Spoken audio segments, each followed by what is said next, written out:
Êxodo capítulo 4, a partir do verso 19, diz assim a palavra de Deus. O Senhor disse a Moisés em Midian: volte para o Egito, porque já morreram todos os que queriam matar você.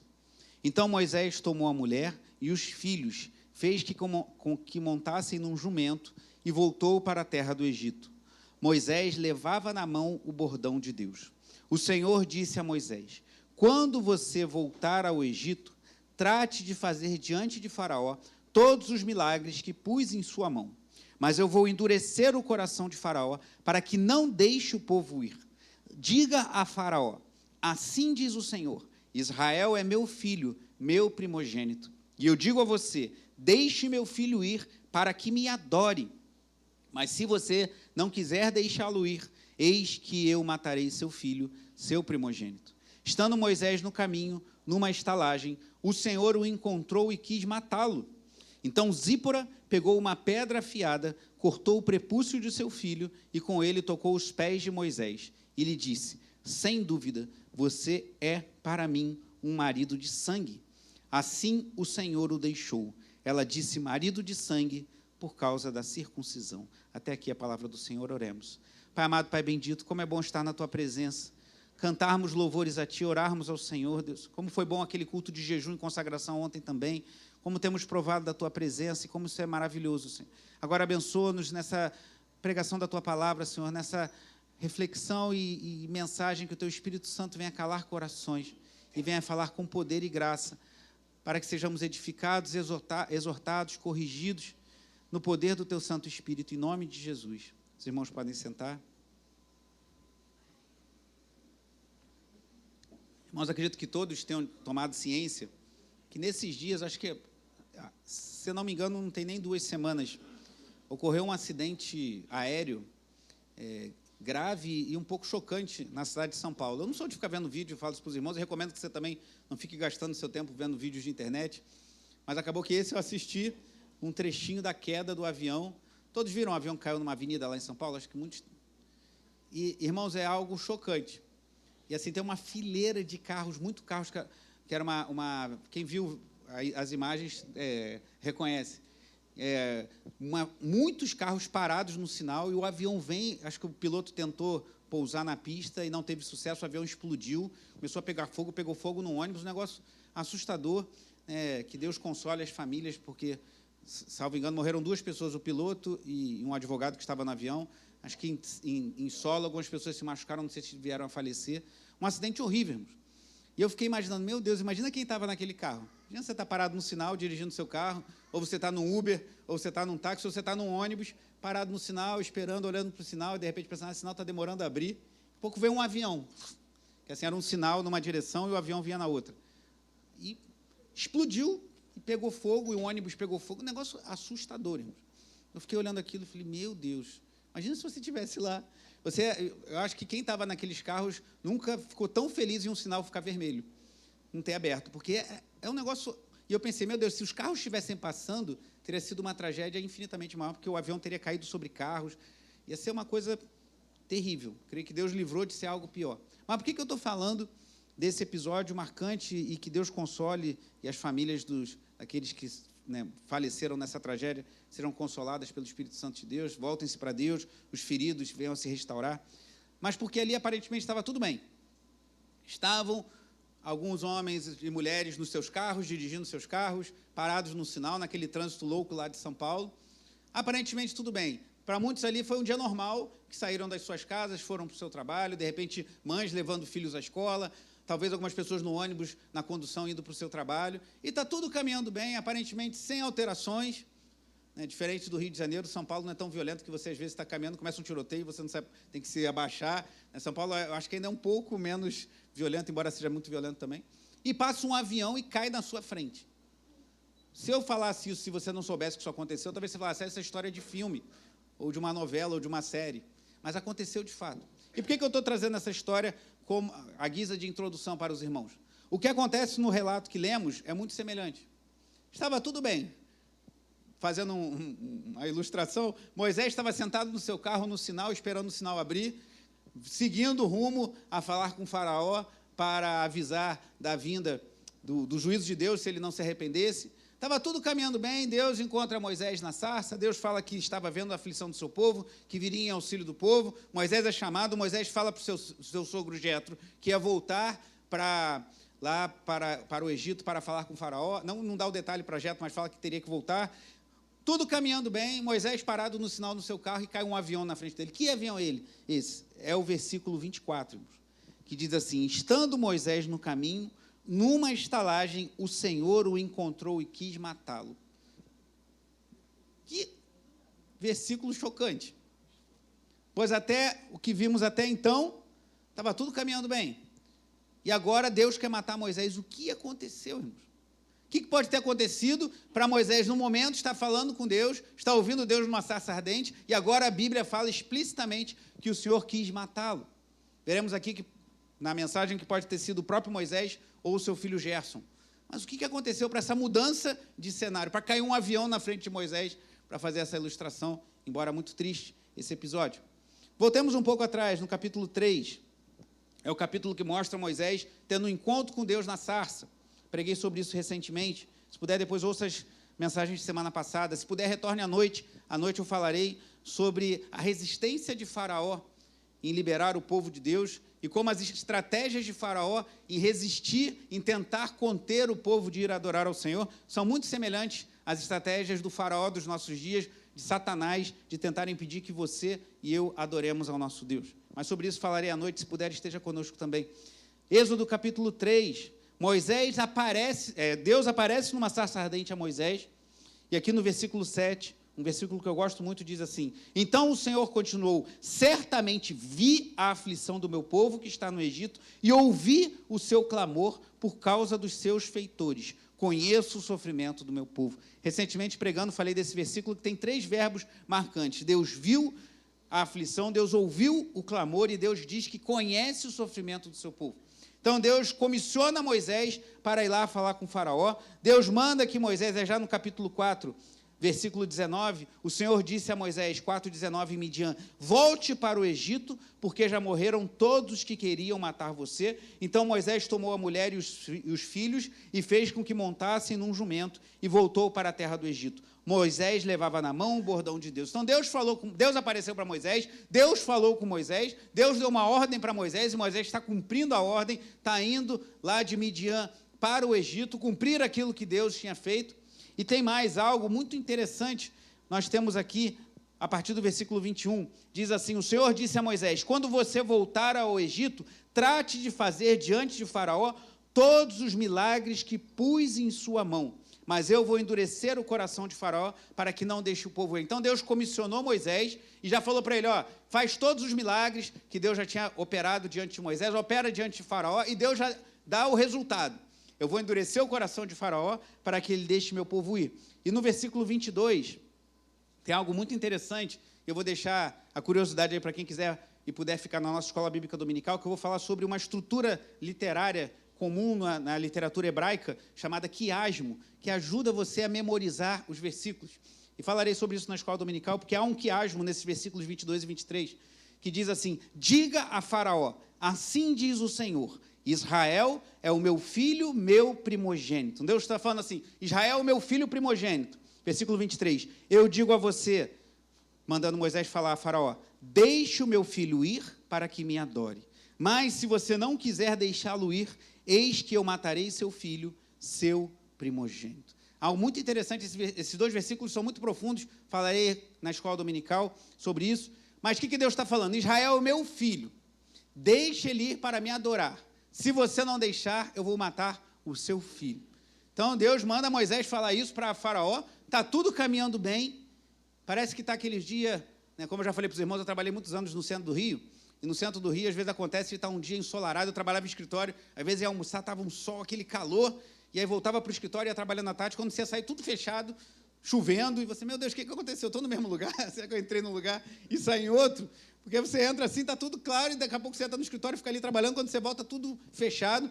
No centro da cidade tem essa característica, o tempo muda muito rápido, de repente vem um temporal, chuva. Aqui parece que o tempo mudou de forma muito rápida. Está tudo caminhando bem. Mas chegamos ao versículo 24. Estando Moisés no caminho, numa estalagem, o Senhor o encontrou e o quis matá-lo. Meu Deus, que aconteceu para essa mudança tão brusca? Um comentarista chamado, vou ler um trechinho aqui, chamado Robert Alan Cole, diz o seguinte, o texto diz, encontrou Yahvé e o quis matar. O pronome o, encontrou e o quis matar, é ambíguo, ou seja, pode ter mais de um sentido, e pode se referir tanto a Moisés quanto a Gerson. É natural presumir-se que se trata de Moisés. Gerson é o filho de Moisés. Se, por outro lado, a passagem se refere a Gerson, o filho de Moisés, há, então, um vínculo mais forte com o contexto, a morte do primogênito, mostrando como o primogênito de Moisés quase morreu. Então, não está muito claro aqui, embora para a gente pareça, mas no original hebraico, se está falando que Deus tinha a intenção de matar Moisés ou o seu filho. Mas você olhando para o contexto, Deus falou, Israel é meu filho, fale para Faraó deixar meu filho embora, senão eu matarei o filho primogênito dele. E agora tem esse texto. Então, há um indício que talvez a palavra aqui fosse um juízo não sobre Moisés, mas sobre Gerson, seu filho. E por que isso, irmãos? Por que isso aconteceria? Por que Deus queria matar Moisés ou até mesmo o seu filho? E aí o versículo 25 nos mostra, então Zípora pegou uma pedra afiada, cortou o prepúcio do seu filho e com ele tocou os pés de Moisés e lhe disse, sem dúvida você é para mim um marido de sangue. Assim o Senhor o deixou. Ela disse, marido de sangue por causa da circuncisão. O que era a circuncisão? Era semelhante ao que temos hoje, a cirurgia de fimose, um corte no prepúcio do pênis da criança para ser uma marca da aliança de Deus para com o seu povo. E o que o texto nos revela é que Moisés não tinha circuncidado Gerson, seu primogênito. Então, por isso que eu acho que é um indício forte aqui de que seja o próprio Gerson, filho de Moisés. Deus fala, meu primogênito é Israel.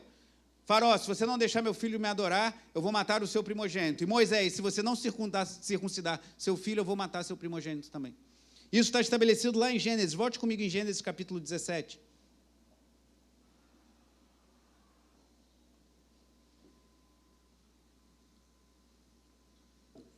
Gênesis 17, a partir do versículo 9. Gênesis, logo no início, primeiro livro da Bíblia, capítulo 17, versículo 9.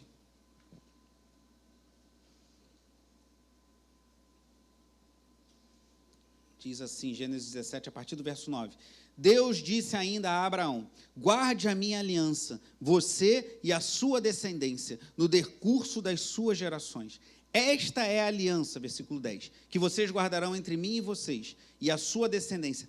Todos do sexo masculino que estão no meio de vocês deverão ser circuncidados. Vocês devem circuncidar a carne do prepúcio, e isso servirá como sinal de aliança entre mim e você. O menino que tem 8 dias será circuncidado entre vocês. Todos do sexo masculino, nas suas gerações, devem ser circuncidados. Também o escravo nascido em casa e comprado de qualquer estrangeiro que não for da sua linhagem, deve ser circuncidado, o que nasceu em sua casa e o que você comprou com dinheiro. A minha aliança estará na carne de vocês e será aliança perpétua.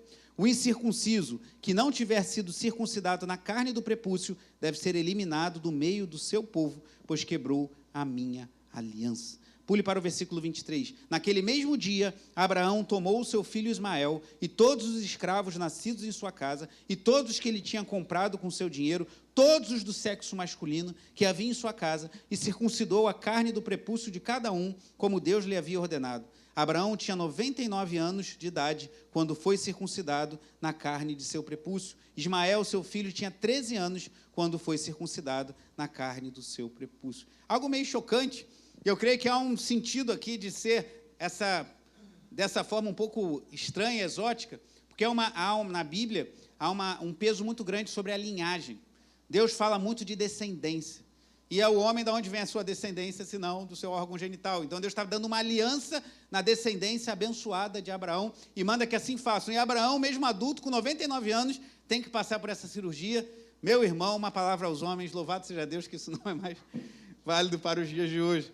Meu Deus. Mas Abraão foi obediente ao Senhor e depois dele, os seus descendentes, no 8º dia, é bom que a criança é pequenininha, né?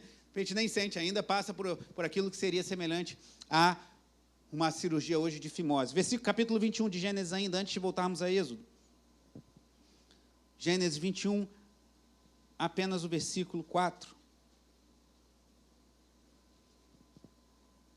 Gênesis 21, 4 diz assim, Abraão circuncidou o seu filho Isaque quando ele tinha 8 dias. segundo Deus lhe havia ordenado. Então, Abraão, já com seu filho, começou o padrão estabelecido a partir daí, circuncidar a criança com 8 anos. Vai lá no Novo Testamento, em Filipenses, 8 dias. Pô, obrigado, hein? Vocês estão atentos. Com 8 anos, também se fosse hoje, meu filho tem 8 anos, eu ia ter um problema. Mas 8 dias. Filipenses capítulo 3, perdão. Obrigado, irmão. Vocês estão atentos mesmo. Não foi pegadinha, não, foi erro mesmo, mas... Filipenses 3.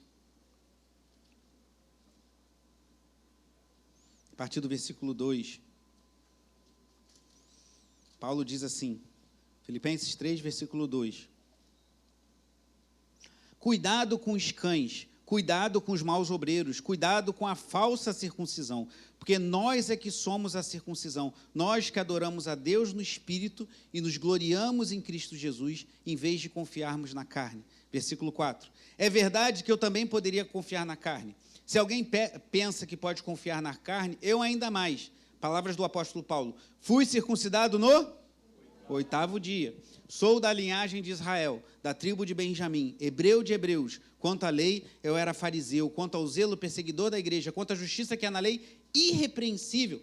Mas o que para mim era lucro, isso considerei perda por causa de Cristo. Na verdade, considero tudo como perda, por causa da sublimidade do conhecimento de Cristo Jesus, meu Senhor. Por causa dele, perdi todas as coisas e as considero como lixo para ganhar a Cristo e ser achado nele, não tendo justiça própria que procede de lei, mas aquela que é mediante a fé em Cristo, a justiça que procede de Deus, baseada na fé. Leia o versículo 10, em voz bem alto, versículo 10 e 11, os versículos 10 e 11, por favor. O que eu quero é conhecer Cristo e o poder da sua ressurreição, tomar parte nos seus sofrimentos e me tornar como ele na sua morte, para, de algum modo, alcançar a... Então, Paulo passou por isso. Com 8 dias, ele um bom judeu, inclusive seu nome é Paulo, em homenagem ao rei Saul. Era Saulo. Então, Saul virou Saulo.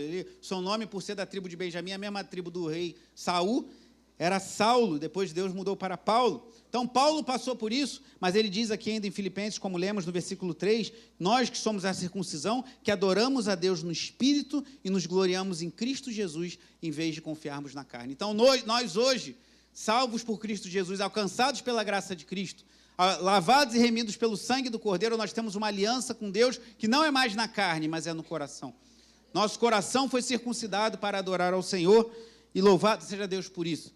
Mas nos dias de Moisés, nos dias da lei, antes da lei ainda, era necessário fazer esse processo. A criança tinha que ser circuncidada e Moisés não fez isso. Alguns sugerem até que o próprio Moisés não tivesse sido circuncidado, mas nós não cremos que há necessidade para isso, porque Moisés foi criado numa família hebreia. Ele foi lá, colocado no cestinho, chegou lá, a filha de Faraó, voltou para a família até que cresceu um pouco. Então, possivelmente, Moisés foi circuncidado.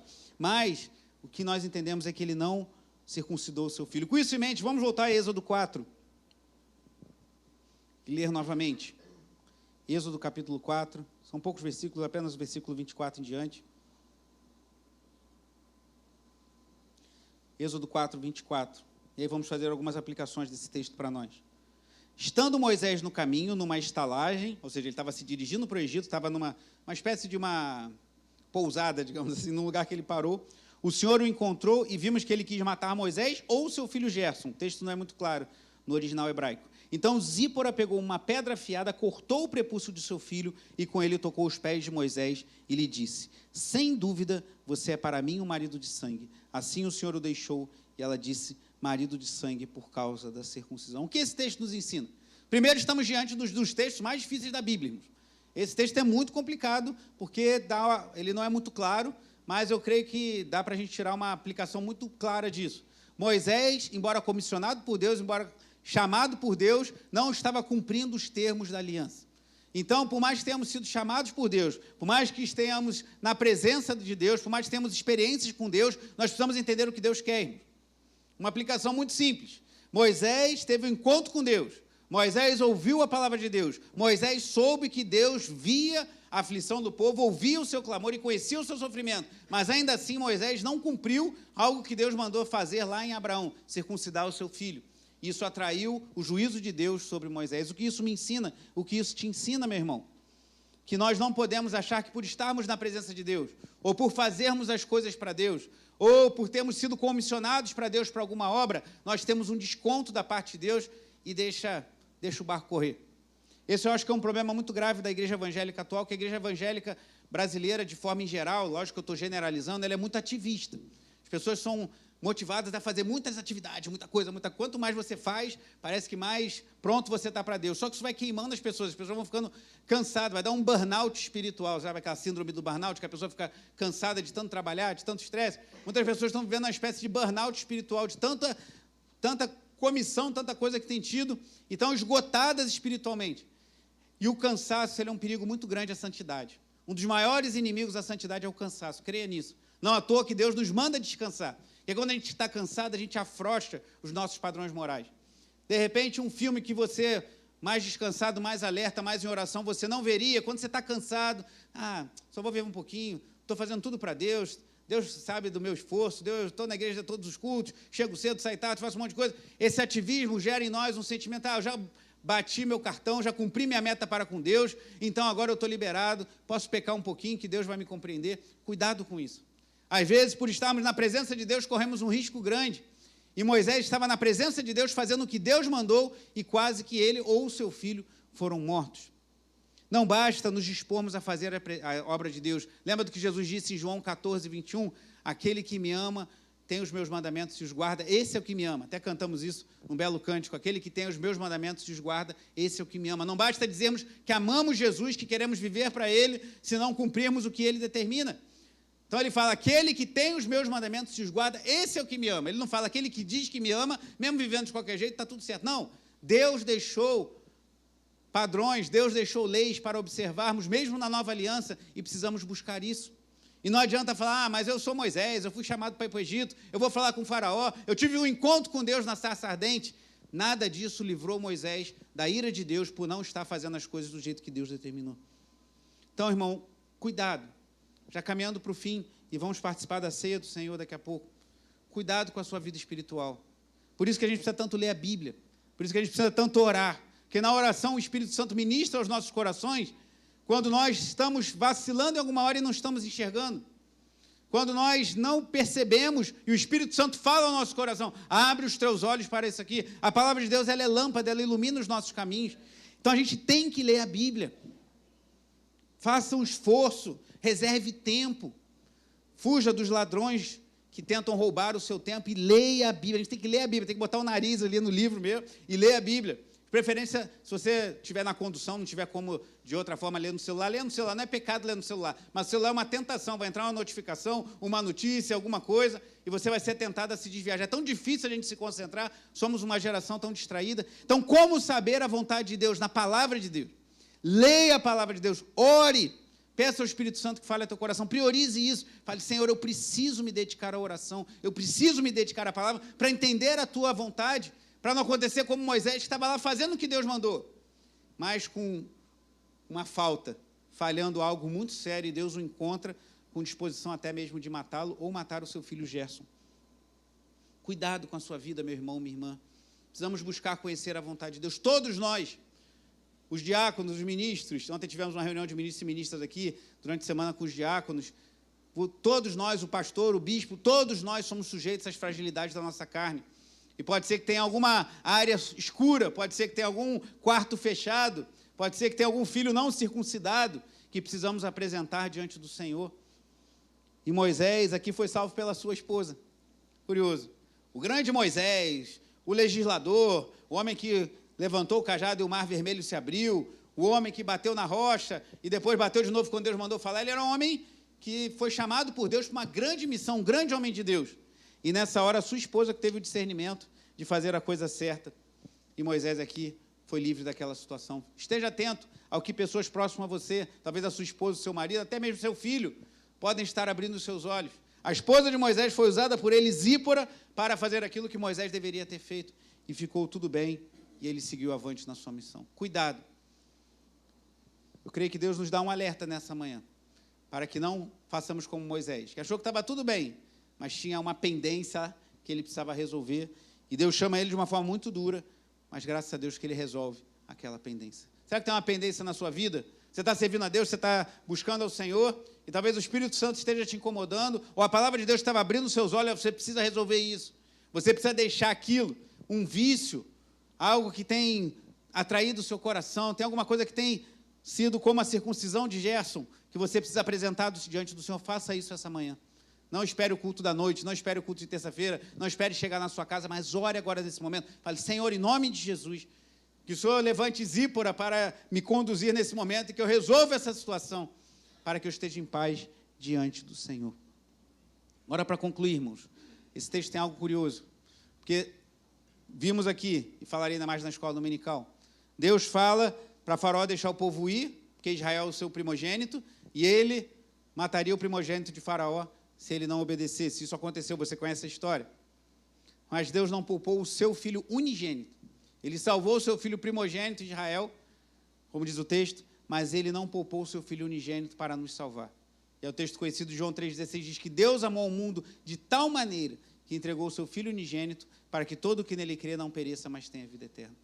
Jesus Cristo, o Filho de Deus, o Deus Emanuel, morreu na cruz para que as nossas falhas, como Moisés teve a falha aqui de não circuncidar seu filho, fossem canceladas, nossos pecados fossem cancelados e nós pudéssemos ter livre acesso a Deus. E é isso que nós vamos relembrar e celebrar nesse momento na ceia do Senhor. Os irmãos que vão servir a ceia podem se aproximar, mas faça a sua oração.